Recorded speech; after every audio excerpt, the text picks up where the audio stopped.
Good morning. Ayun, ang daming nagtatanong kung magkano daw ba tong ano na to, tong e-bike na gamit natin. Sabi ko it's 43,800, pero nakuha natin to mas mababa pa sa 43 because of the referral, dahil meron tayong existing na unit pa ng NWOW na iba, yung ERVS. So ayun, 43,000. Okay, so sa 43,000 yung makukuha nyo is lead acid, no? Hindi po ganito manakbo. Okay, explain ko lang po sa inyo kasi baka sabihin ba't sa akin ganito, ganun. Yan niya po, speed 1 ko halos speed 3 na ng stock, di ba? So speed 1 lang tayo dyan. And then napalitan kasi natin to ng lithium battery, lithium ion battery. So ang specs po ay 72 volts, 65 amperes. And then naka-controller tayo na Votol na programmable. Ang gamit po natin is EM100. So ito po ay nakaset ng syempre sa 1, 2, 3 pa rin. Parang ano yan, low, medium, ano, parang fast, no, yung gear. So mas mabilis po siya sa pag sa 3. Pero syempre kahit ano pong ano ninyo, pagpapalakas ninyo, kung kukulangin kayo sa battery, dahil nga po dumihigop ng ng power no, kaya yun na po yung kailangan nyo pong palitan din talaga, no. Kung gusto nyo po, ano daw ba magandang unang ipalit sa akin, na pag bumili po kayo ng brand new na ganito, una nyo pong palitan gulong gulong at shock sa likod.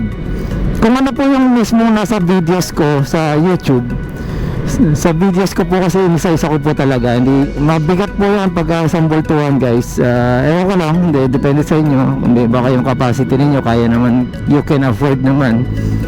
Ako talagang iniipon muna yan bago makapagpalit tayo, no. Ayun. So ano pa ba, so yung mga brand nyo kasi ngayon, iba na rin yung panel, so I don't think na may problema pa sa panel yan. So yun, kailangan lang natin i-observe, no. So kung mga nagloloko po yung mga switch, nag-ilaw kusa, ibuksan nyo po ito, ipaayos nyo po yung mismo yung yung position ng flasher relay. So sa akin po, tinayo ko po dito sa gitna para kahit na dumulas dyan, ayan. Ano pa ba? So yun, yung pagtali din po ng mga wires, yung mga jack, kasi nga po naalog-alog po yan kapag sa lubak, no. Ayan, hintayin po natin mag green, guys. Tignan tayo madagit ng mga kalapating na to. So yun, so far ayun lang naman po ang sa akin po. Sa height ko it's 5'8", so inano ko yung 310 dahil po halos 280 lang yung yung dati, so dinagdagan ko lang ng konti para tumangkad, tumaas, kasi nga sayad na sayad. Ayan, so speed 1 lang tayo, guys, no?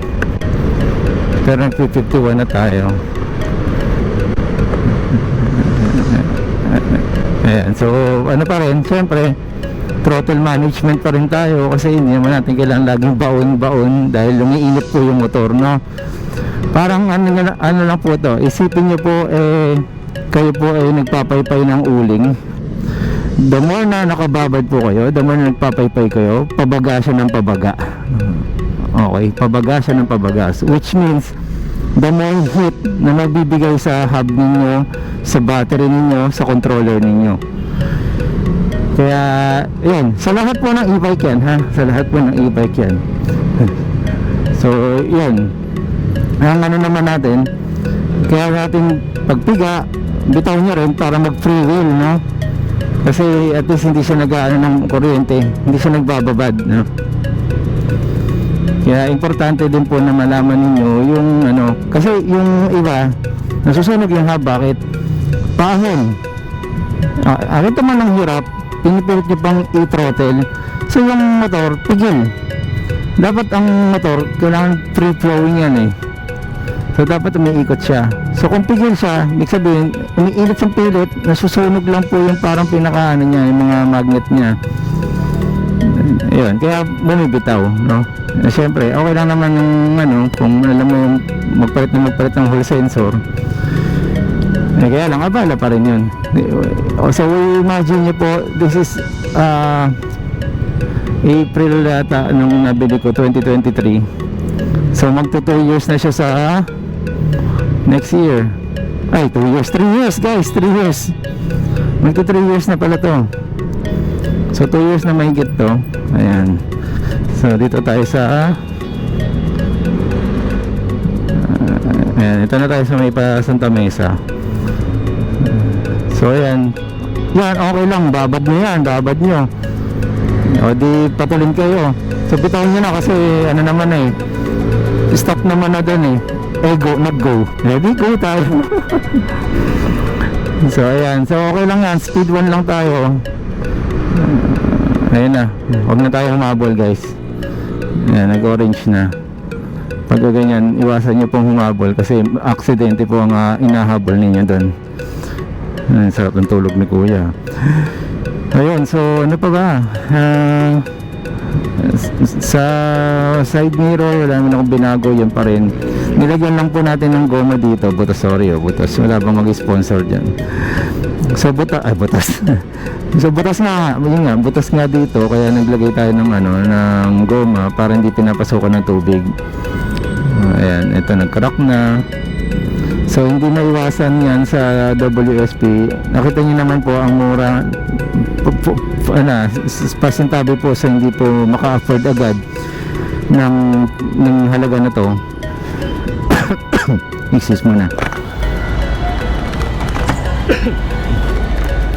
Ayan, excuse muna. Okay, so pasintabi po sa mga hindi makabili kaagad, no. Compare sa iba, mura po siya.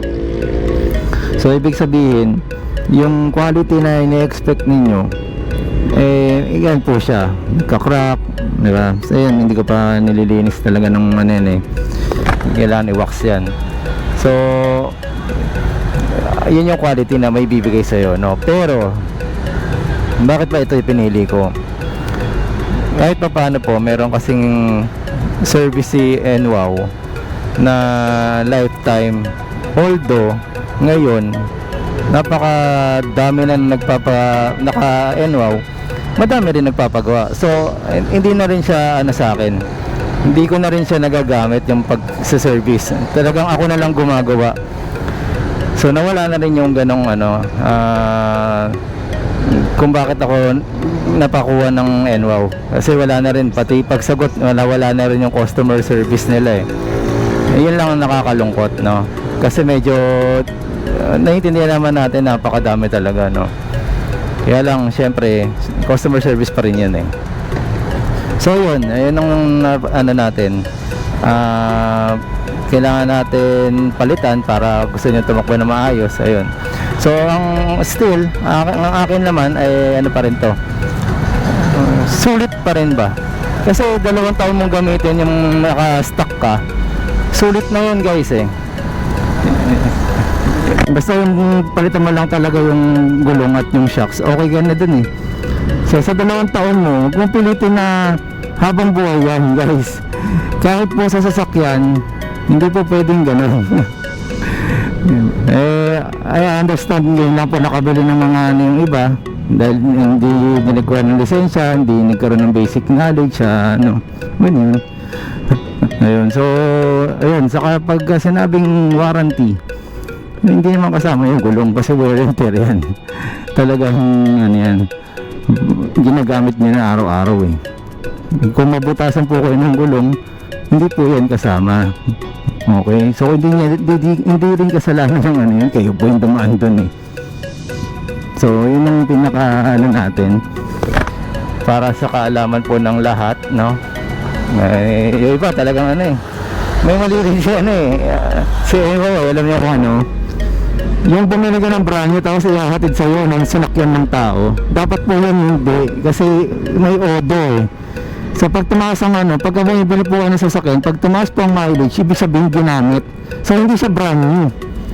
Kaya po yung nasa video ko, unang-unang video ko makikita ninyo para dito sa WSP, pinalagay ko mismo sa harapan ko yung battery. Ayun, so ayun lang muna guys siguro. At ano, kailangan nyo lang din malaman yung ano, yung basic, no? Ano ba yung magiging expectation nyo dito sa pagbili ng e-bike, no? Yes, malaki ang ano, malaki ang tulong, no? Malaki ang kanyang ititipid, no? Kaya yung kinakompute ninyo na natitipid nyo, ipunin nyo rin yun, no? Pang maintenance, hindi yung galit agad kayo, eh, no? Bumili po kayo ng ano, ng service, may maintenance pa rin po tinatawag, ha? May maintenance pa rin po. Prono, gulong, di ba? So, syempre, pag-check din po yan kung saan nyo po dinadaan yan. Ayan. So, yung mga goma, bushing, bearing, kasama po yan sa nasisira habang ginagamit, no? And then, syempre, natatagtag po yan. Ayun lang po muna guys, at mahaba-haba na po yung discussion natin, no? Pero maraming salamat po sa mga tumatangkilik pa rin sa aking channel.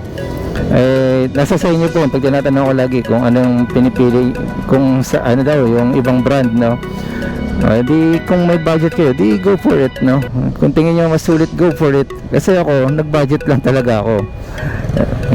Yun lang naman, para lang din naman po makaipon din naman ako sa aking sarili at sa aking pangpamilya, no? Okay, so yun lang naman po. Maraming salamat po ulit. See you sa kalsada, no? Hi, Marvin Chua, Motovlog. This is Bea. More rides to come. Sana mag-ride tayo soon. God bless you always. Mag-iingat ka parata sa mga ride mo. God bless! Thank you. Hi, Marvin Chua, Motovlog. See you soon. Thank you. Ayan o. Meron na rin tayo dito sa Japan, guys. So, okay. Once again, Marvin Chua Motovlog po. Maraming salamat po. Salamat din po sa mga nag-subscribe. Subscribe, okay. Bulol pa, no? Ayos naman.